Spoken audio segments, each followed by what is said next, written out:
राजा दोनों श्याम राधिका रानी, चार पदारत करत मंजूरी, मुक्ति भरे तहाँ पानी। श्री राधा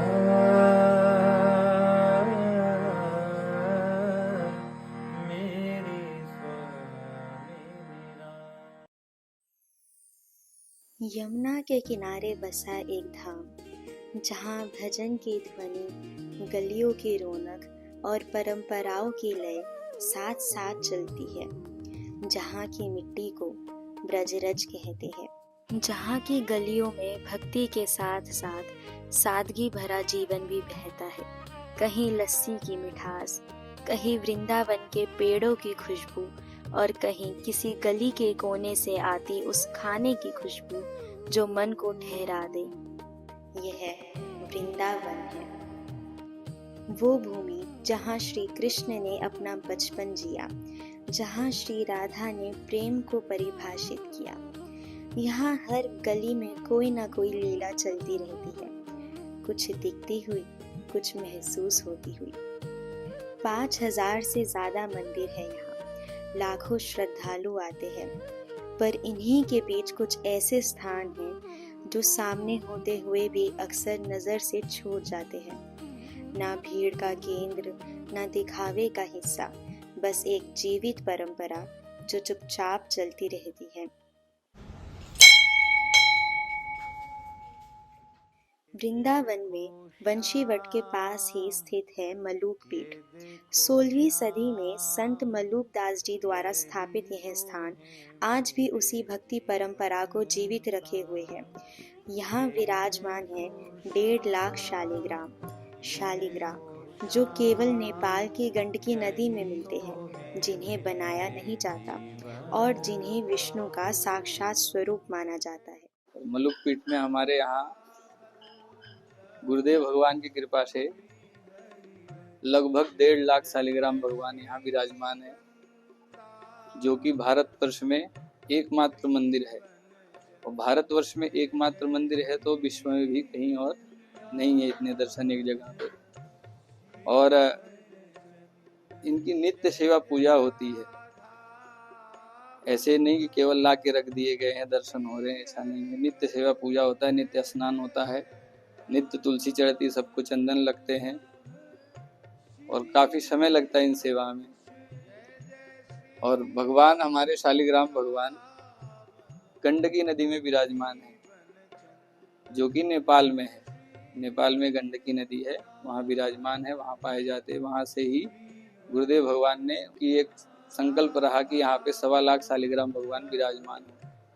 इस उद्देश्य से वहाँ के एक भक्त थे, उनसे ही कह के फिर मंगवाया गया यहाँ पे, जो आज सब लोग दर्शन कर रहे हैं। और सबको दर्शन करना चाहिए, सबको आना चाहिए, क्योंकि ये गुप्त स्थानों में से एक स्थान है, प्रायः लोगों को पता नहीं है। इसी प्रकार से यहाँ विराजमान है और भगवान की महिमा तो अनंत है, इनकी महिमा तो कहीं ना जा सकती है। और महिमा में ही आपको बता दें कि यहाँ शालिग्राम भगवान और साथ में द्वारावती शिला, आप द्वारावती शिला के बारे में नहीं जानते होंगे, यहाँ विराजमान है द्वारावती शिला। ये द्वारावती शिला, भगवान शालिग्राम भगवान और द्वारावती शिला हमें द्वारका गोमती जहाँ संगम है वहाँ प्राप्त होते हैं। ये दोनों भगवान जहाँ विराजमान होते हैं वहाँ जीव मात्र की मुक्ति हो जाती है, इसमें कोई संशय नहीं है।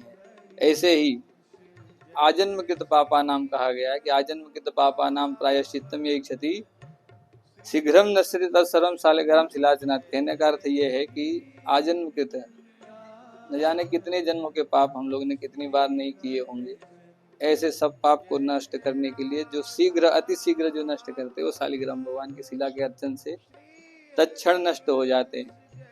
ऐसे ही भगवान की अनंत महिमा है। और भगवान के जैसे 24 अवतार हैं, तो ऐसे ही भगवान शालिग्राम जी के अंदर विविध अवतार पाए जाते हैं। जैसे मत्स्य भगवान, शालिग्राम भगवान, वही मत्स्य भगवान होते हैं, नरसिंह भगवान होते हैं, वराह भगवान है, तो आप ये देख रहे हो ये कश्यप भगवान के स्वरूप है, ये लक्ष्मी नारायण भगवान के स्वरूप है। प्रायः चक्र आपको दिखेंगे यहाँ पे। आज नरसिंह भगवान की जयंती है, ये नरसिंह शिला होती है। भगवान के अंदर मुख बने होते हैं नरसिंह भगवान के। ऐसे ही भगवान के विविध स्वरूप हैं इनमें। शालिग्राम भगवान जहाँ विराजमान रहते हैं वहाँ 3 योजन तक की भूमि जो है तीर्थ हो जाती है। 3 योजन कहते हैं 36 किलोमीटर, 1 योजन में 12 किलोमीटर होता है। ऐसे 3 योजन की भूमि में पूरा कहीं भी विराजमान हो वो तीर्थ क्षेत्र हो जाता है। और यहाँ वृंदावन है तो पहले से ही तीर्थ है, तो यहाँ की तो अनंत ही महिमा है, यहाँ की महिमा कहीं नहीं जा सकती। मलूक पीठ से ही थोड़ा आगे परिक्रमा मार्ग पर केशी घाट के पास स्थित है सुदामा कुटी। इस कुटी की स्थापना संत सुदामा दास जी ने की थी, जो अग्रदास जी की शिष्य परंपरा से जुड़े थे और नाभा दास जी जो भक्तमाल के रचयिता है उनको मानते थे। इसी श्रद्धा में यहाँ जो विश्राम स्थल बना उसे नाम दिया गया भक्तमाल भवन। यहाँ के साधु आज भी मधुकरी पर जीते हैं। यह जीवन शैली वैराग्य का प्रदर्शन नहीं बल्कि उसे साधारण रूप से जीने का तरीका है।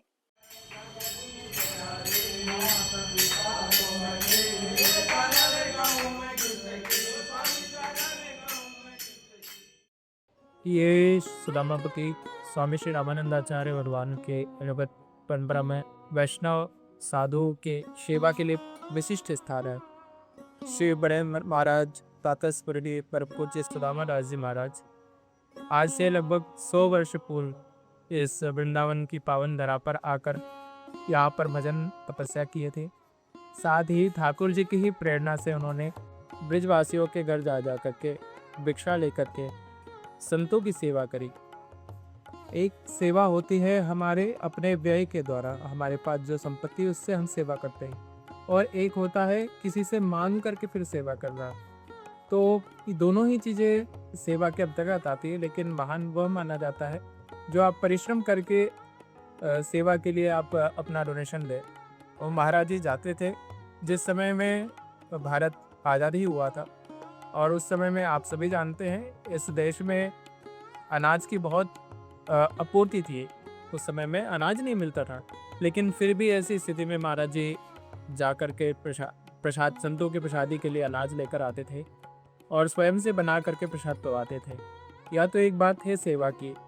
दूसरी इस श्री सुदामापति की विशेषता यह है कि यहाँ पर किसी भी जाति, किसी भी मजहब, किसी भी वर्ग के लोगों की बिना कोई छूट छाट या बिना किसी कैटेगरी को अलग अलग किए सबकी एक भाव, एक समानता से सेवा की जाती है।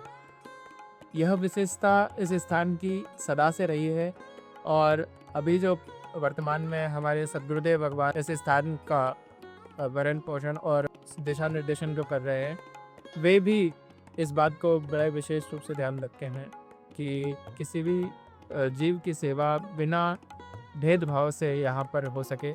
साथ ही हजारों लोगों का प्रसादी यहाँ पर होता है। गौ सेवा, अन्न सेवा, विद्यार्थी यहाँ पर संस्कृत का पाठ करते हैं, संस्कृत सीखते हैं।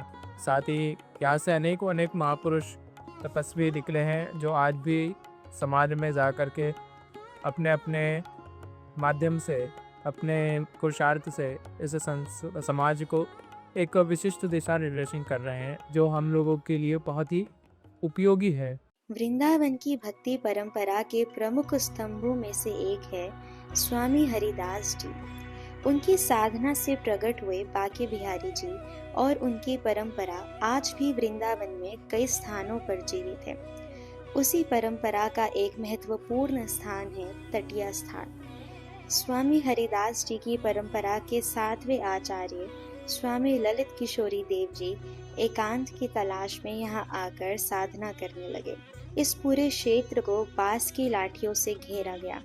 ब्रज भाषा में बांस को कहते हैं तटिया, और यहीं से नाम पड़ा तटिया स्थान। यहाँ के पेड़ों को गोपियां माना जाता है, इसलिए उन्हें काटा नहीं जाता।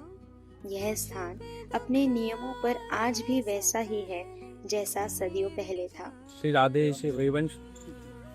भगवत कृपा से श्री राम वृंदावन का एक दिव्य स्थान जो कि जहाँ हम लोग खड़े हुए हैं, ये है तटिया स्थान। बहुत प्राचीन स्थान है, परंपरागत यहाँ पर सेवा चलती आ रही है ठाकुर जी की। लेकिन विशेषताएं इसकी बहुत हैं। विशेषताएं जैसे कि ये जिस समय से बना है उस समय से आदिकाल से ऐसा ही स्थान है और पवित्र स्थान है। जबकि वृंदावन में बहुत सारी आधुनिकता आ गई है, उसको देखा जाए तो यहाँ पर बिल्कुल जैसे प्राचीन समय में न लाइट होती थी, न किसी प्रकार की बिजली का कोई साधन होता था, न किसी प्रकार का कोई अन्य साधन होता था, उसी प्रकार का ये दिव्य स्थान है। यहाँ पर आज भी यदि भक्ति रस का यदि आपको अनुभव करना है, यदि आपको अंतर रस का यदि अनुभव करना है तो इस स्थान पर जरूर खावें।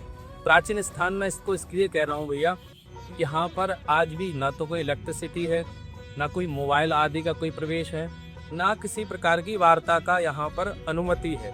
आप जाएंगे तो केवल मौन होकर के यहाँ भजन ही कर पाएंगे। उसके अतिरिक्त यदि आपको कुछ देखना है या किसी कोई विशेष चीज़ देखनी है तो यहाँ कुछ नहीं है। यहाँ सुख लेना है, वृंदावन में साचा सुख यदि चाहिए, प्राचीन वृंदावन यदि आपको देखना है तो तटीय स्थान देखिए, वो बहुत सुंदर स्थान है। इसी परंपरा से जुड़ा एक और स्थान है राधा की बावरी, एक पुरानी बावरी। कथा है कि राधा रानी यहाँ जल भरने आती थी।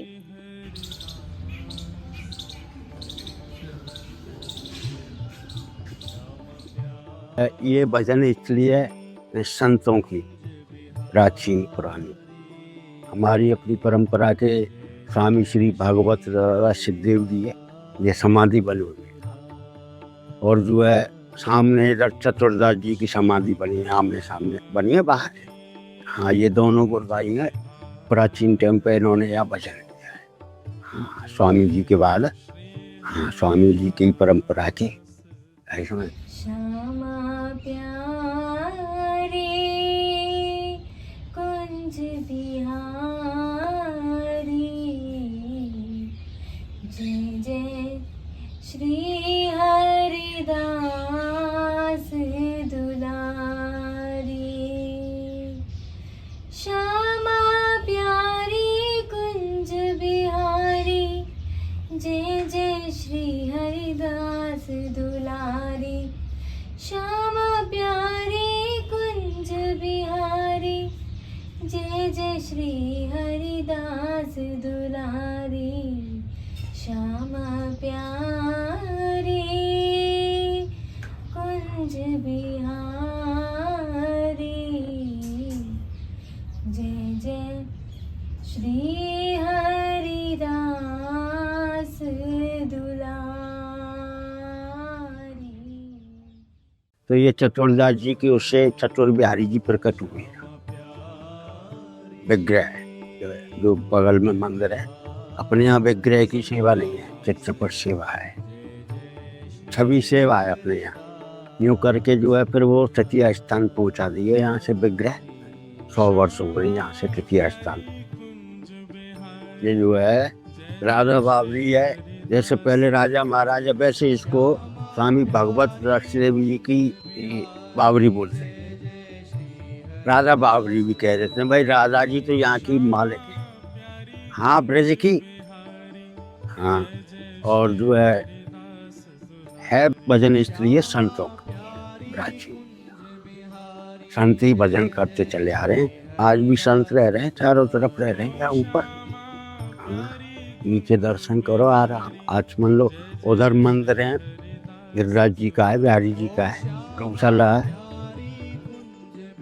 एक गाय की समाधि भी बनी हुई है उधर। हाँ जी, ये सब स्वामी जी का, ये मानो ठाकुर जी का ये है बाबा, और कुछ नहीं। ये सब अब भजन कर रहे हैं, भजन का ही वो है। ये प्राचीन जगह है, वृंदावन है, ये प्राचीन वृंदावन मानो उसको तो। ये हाँ, ये जगह है, क्योंकि ये चारों तरफ लताएं देख रहे हैं, ये कहीं नहीं मिलेंगे वृंदावन में, तटीय स्थान के ही स्थानों पे मिलेंगी ये। अब तटीय स्थान चले जाओ, वहाँ भी यही लता पता। श्री हरिदास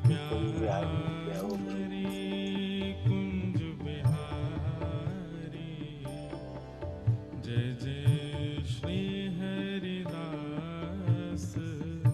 दुलारी। श्यामा प्यारी यह स्थान राजपुर गांव में स्थित है और यही भूमि है स्वामी हरिदास जी की जन्मस्थली, यानी एक और उनका जन्म और कुछ ही दूरी पर उनकी साधना की परंपरा तटीय स्थान। आज यह बावरी अपेक्षाकृत शांत है, पर इसकी परतों में वही पुरानी भक्ति परंपरा आज भी महसूस होती है।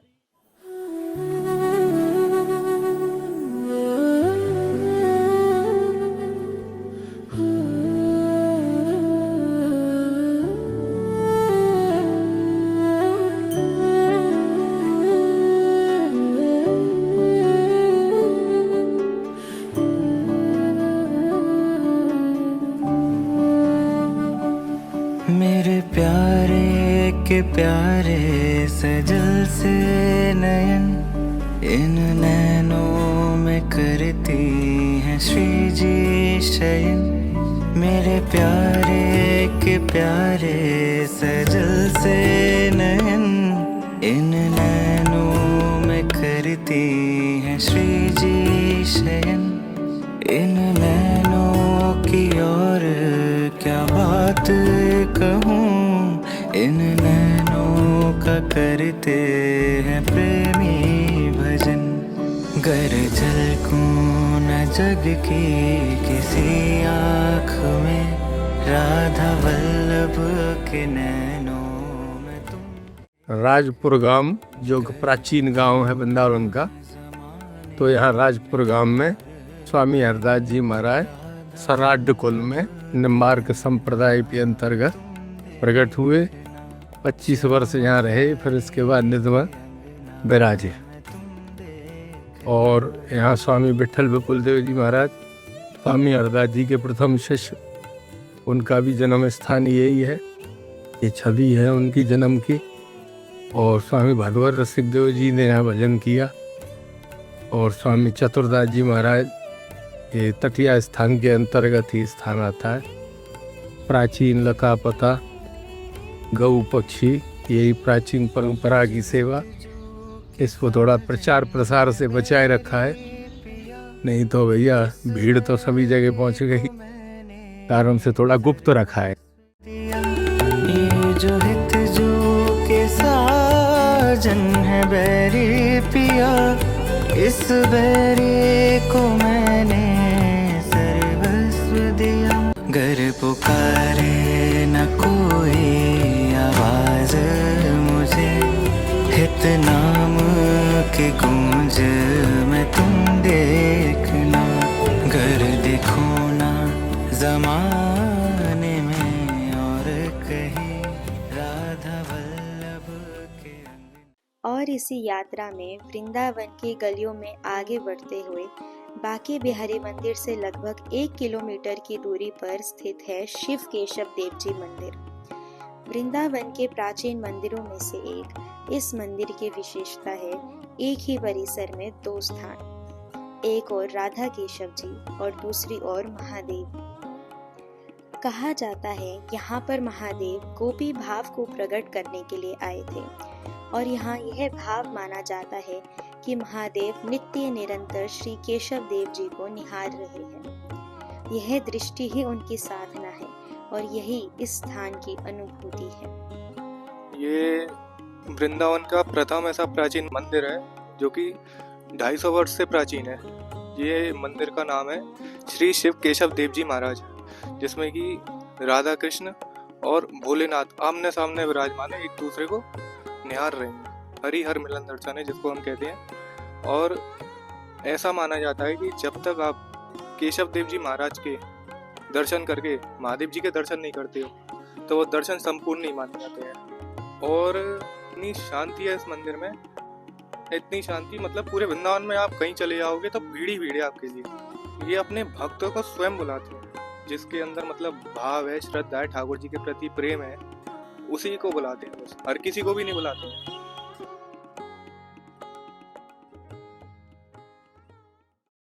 वृंदावन में बहुत कुछ सामने दिखता है और बहुत कुछ धीरे धीरे महसूस होता है।